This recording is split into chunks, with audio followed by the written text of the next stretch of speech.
Popeye the Sailor Man. I'm Popeye the Sailor Man.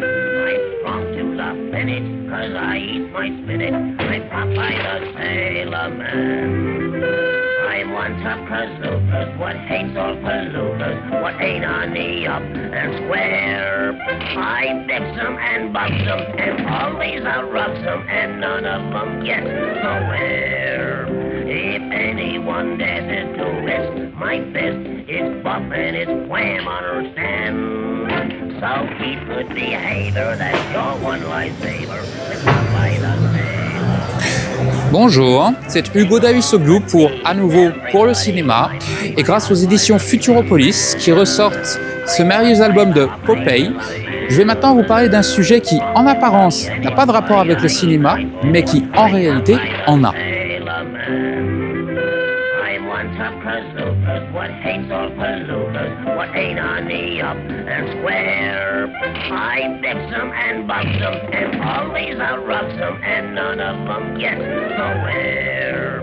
If anyone dares to risk my fist, it's buff and it's wham. Bonjour, je monte à l'étage. Donc, le personnage de Popeye. Pour la plupart des gens, Popeye, pour de nombreuses personnes, Popeye, c'est un personnage de dessin animé qui passait quand ils étaient enfants. Mais en réalité, Popeye, c'est un personnage qui est plus ancien que ça. C'est un personnage, comme le montre la magnifique couverture de cette bande dessinée, qui est né dans les années 1930. 1930-1933. Et donc, qui est Popeye exactement? Popeye, c'est un marin assez anarchiste, une figure assez anarchiste d'un marin qui est extrêmement fort parce qu'il mange des épinards. La particularité étant que dans la bande dessinée, Popeye mange très peu d'épinards. Il le mange très peu parce que l'image de Popeye, parmi ceux qui lisaient ces bandes dessinées, est forcément associée aux épinards car il a été créé pour vendre justement les épinards. Au début des années 30, l'État américain voulait que les jeunes écoliers américains mangent un peu plus de verdure, donc cette figure de Popeye est née pour faire la publicité, justement, des épinards. Et ce qui est intéressant, vis-à-vis de cette bande dessinée, alors déjà, vous pouvez le voir, c'est une bande dessinée qui est assez proche de ce que l'on connaîtra par la suite avec Franquin et Spirou. C'était une bande dessinée au dessin assez simple et assez humoristique. Les personnages ne sont pas, à proprement parler, réalistes. La particularité de Popeye, c'est que c'est une figure très anarchique, en réalité. Il fait une chose, il a un caractère très entier, il essaie de charmer Olive, sa compagne, qui elle-même aime à ce que divers hommes lui fassent la cour, et Popeye, c'est un bagarreur. C'est un bagarreur qui est extrêmement fort, et d'ailleurs, dans la bande dessinée, comme on ne le voit pas manger des épinards, on a l'impression que par nature, c'est quelqu'un qui est extrêmement fort, extrêmement puissant et qui, quoi qu'il arrive, ne peut s'empêcher de décocher son poing envers quiconque s'approche de sa compagne ou lui cherche maille à partir. Et donc Popeye, c'est vraiment une figure qui va contre l'ordre. C'est vraiment une figure quasi anarchique, car quoi qu'on lui dise, quoi qu'il fasse, Popeye veut se battre. Il veut se battre pour régler toutes les questions, mais aussi quand on lui propose d'aller sur un ring de boxe, il est incapable de suivre les règles de la boxe, car Popeye n'est capable de faire qu'une seule chose, se battre. Et il ne comprend pas les règles, il ne comprend pas l'ordre de la société. Et en fait, ce qui est très intéressant avec Popeye, c'est qu'en fait, c'est une figure qui est très proche des burlesques. Donc, dans les années 30, Charlot est très connu. Il y a aussi eu Buster Keaton, qui sont des personnages qui ont marqué le cinéma et qui ont marqué l'imaginaire. Et une des caractéristiques de ce cinéma burlesque, c'est qu'il met en scène des personnages, on pourrait parler de Laurel et Hardy aussi, et donc, il met en scène des personnages qui sont dans la société, mais qui par leur nature, par leur caractère entier, par leur maladresse, notamment en ce qui concerne Buster Keaton, révèlent tout l'aspect normatif des sociétés. C'est-à-dire qu'en se comportant tel qu'ils se comportent, d'une manière absolument atypique, mais naturelle, ils mettent en évidence les règles de société, le savoir-vivre des sociétés que l'on pense innés, mais qui sont en fait artificiels. La manière dont les personnages se comportent, les situations abracadabrantesques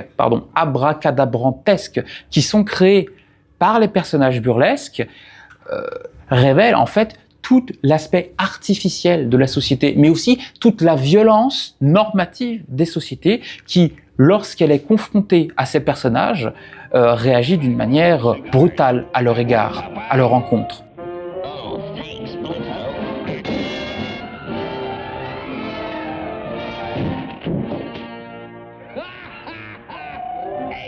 On peut considérer Popeye comme un avatar en fait de tout ce cinéma burlesque. C'est en cela que, malgré le fait qu'il y ait eu une adaptation au cinéma par Robert Altman qui n'a pas vraiment marqué les esprits, on est très loin du grand cinéma de Robert Altman, eh bien c'est un personnage qui est issu du cinéma. Et quand on lit Popeye et que l'on connaît un peu le cinéma burlesque, on peut voir la connexion entre la bande dessinée, qui à l'époque n'était même pas considérée comme ne serait-ce qu'un art mineur, hein, c'était même pas un art, la bande dessinée, mais on sent la manière dont le cinéma a infusé dans les esprits et la manière dont l'art cinématographique naissant forge la culture moderne. Et aussi Popeye, comme c'est un personnage qui, encore une fois, provient à la base d'une volonté de vendre des épinards, de vendre quelque chose. C'est un des premiers personnages, ou en tout cas c'est un personnage qui montre bien l'aspect transmédia qui règne à l'époque, avec l'arrivée du cinéma, de la radio, pas encore de la télévision bien sûr, mais de la bande dessinée qui commence à se démocratiser petit à petit. Un peu comme Tarzan, on sent vraiment cette connexion entre cinéma, bande dessinée, cette espèce de maelstrom bouillonnant où quand un personnage est ici pour vendre quelque chose, pour vendre des épinards, il se retrouve dans une bande dessinée. Chez Tarzan, c'était un livre qui ensuite devient un film, qui est aussi un serial, qui est aussi des émissions radiophoniques, vous voyez. Et on peut dresser la comparaison entre ces époques des années 1930, extrêmement bouillonnantes, avec les époques actuelles où avec l'arrivée d'Internet, il y a maintenant à peu près 20 ans, il y a une forme de transmédia qui n'a de cesse d'avoir lieu, où des personnages de films sont transposés en bande dessinée, où il y a des fanfictions, des romans, où il y a un véritable bouillonnement et un échange culturel, où il n'y a pas vraiment de frontières fixes entre les différentes arts et les différentes manières de s'exprimer.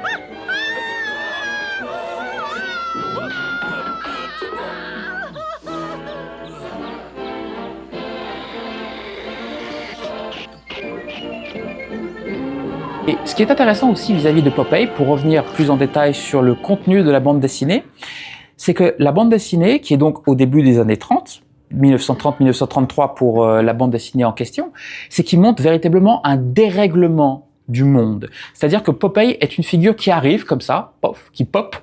D'ailleurs, à propos, le mot Popeye, c'est Pop-Eye, parce qu'en fait, le personnage de Popeye dans la bande dessinée, ça n'est pas le cas dans la série animée, est borgne.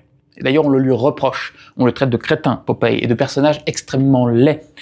Et donc, Popeye arrive comme ça, par un beau matin, et par son comportement et par son attitude entière, et d'ailleurs c'est en ça qu'il est très attachant, c'est quelqu'un qui est très violent et qui est même très dur, qui frappe, qui est brutal, mais qui parce qu'il est entier et ne se renie jamais, immédiatement suscite la sympathie, même s'il pourrait susciter aussi la controverse par rapport à son penchant à la violence quand même, et à l'anarchie, la véritable anarchie. D'ailleurs, il est là pour nous rappeler que l'Amérique a quand même un véritable fond anarchique que l'on a tendance à un peu trop oublier. Et donc le personnage de Popeye arrive au début et cherche la bagarre, remet systématiquement en cause l'ordre établi, au point que les personnages qui gravitent autour de lui s'en trouvent de plus en plus affectés. Et à mesure que l'on progresse dans les aventures de Popeye, le monde autour de lui se fait contaminer par Popeye.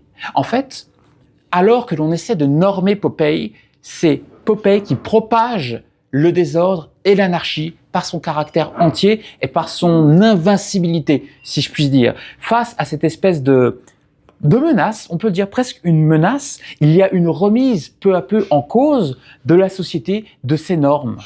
Et en fait, ce que montre Popeye, c'est que quand on considère Popeye comme une forme d'incarnation de l'anarchie, d'incarnation de la violence ou de la brutalité, une violence et une brutalité que l'on peut rapprocher de la suite des années 20, de la suite de la Première Guerre mondiale. D'ailleurs, on comprend que face à cette violence que personne ne peut arrêter, la société ne tient pas et petit à petit perd toute norme, toute rationalité. Et en fait, dans Popeye, on pressent l'avenir, on pressent véritablement ce qui va advenir à la suite des années 30, avec en Europe l'avènement du nazisme, la Deuxième Guerre mondiale, où c'est la violence, en fait. C'est la loi de la violence qui prévaut.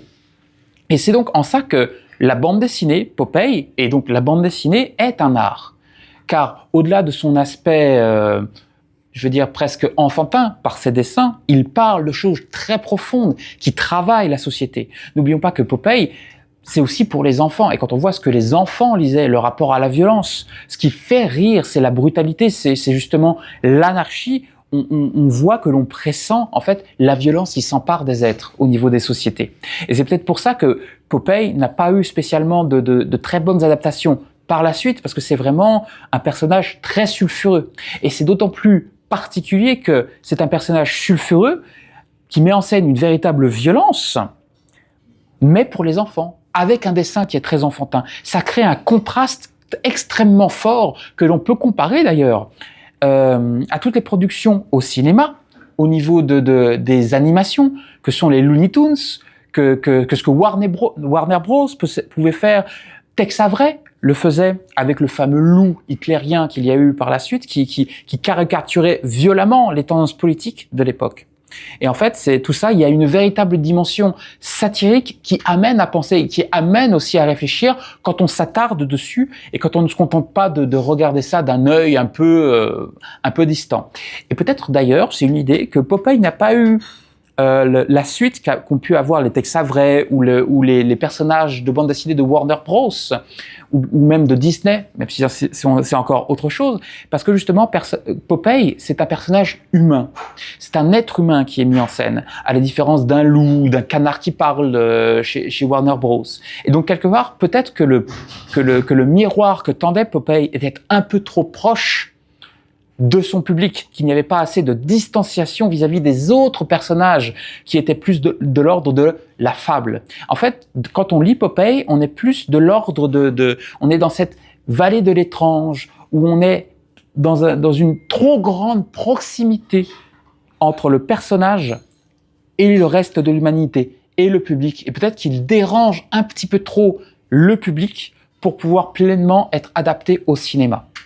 Et d'ailleurs, ce dernier point nous pousse à nous poser la question de l'adaptabilité d'un personnage de bande dessinée au cinéma. Car la bande dessinée, c'est un art à part entière, c'est un art extrêmement visuel, qui est très segmenté. On passe d'une case à l'autre, où il y a un art de la couleur. Tintin, c'est de l'ordre de l'inadaptable. Très souvent, adapter des personnages de bande dessinée au cinéma, c'est souvent catastrophique et souvent ça ne marche pas parce qu'on appréhende très mal en fait les particularismes de l'art de la bande dessinée. Il n'y a pas de son dans la bande dessinée et donc forcément on trahit au niveau sonore. Toute personne s'imagine des voix en fait pour les personnages. Moi je connais quelqu'un qui lorsque il y a eu les adaptations de Gaston Lagaffe au cinéma a dit non, c'est pas possible parce que pour moi la voix de Gaston Lagaffe elle est là dans ma tête. Et vis-à-vis de Popeye, c'est le même principe. Il y a aussi le principe des couleurs, où dans Popeye, comme dans Tintin, en fait, on a une couleur pour une forme. Le ciel est uniformément bleu. C'est d'ailleurs aussi une contrainte technique et financière, parce que, enfin, en partie, parce que on utilisait moins de couleurs. Il y a un aplat qui est créé par cette uniformité de la couleur au sein d'une même case. Et c'est la multiplicité des couleurs qui crée la profondeur. Et donc, il y a une véritable science de la couleur. Et donc, adapter une bande dessinée sans avoir une approche plutôt moderne ou moderniste, et en ayant une approche plus classique de la narration, c'est quelque part une trop grande trahison. Quelque part, on perd un peu de l'essence de ce qui est adapté. Et donc, adapter une bande dessinée pose la question de l'inadaptabilité d'un art à l'autre. C'est une question qui reste très ouverte, bien entendu. Est-ce qu'on peut adapter correctement une bande dessinée? Et là, ce n'est pas comme la littérature où on trahit forcément. Est-ce que trahir l'essence d'une bande dessinée, est-ce que c'est possible d'adapter une bande dessinée sans en trahir l'essence et donc sans déconnecter le personnage adapté de la bande dessinée et ce faisant rendre l'adaptation futile?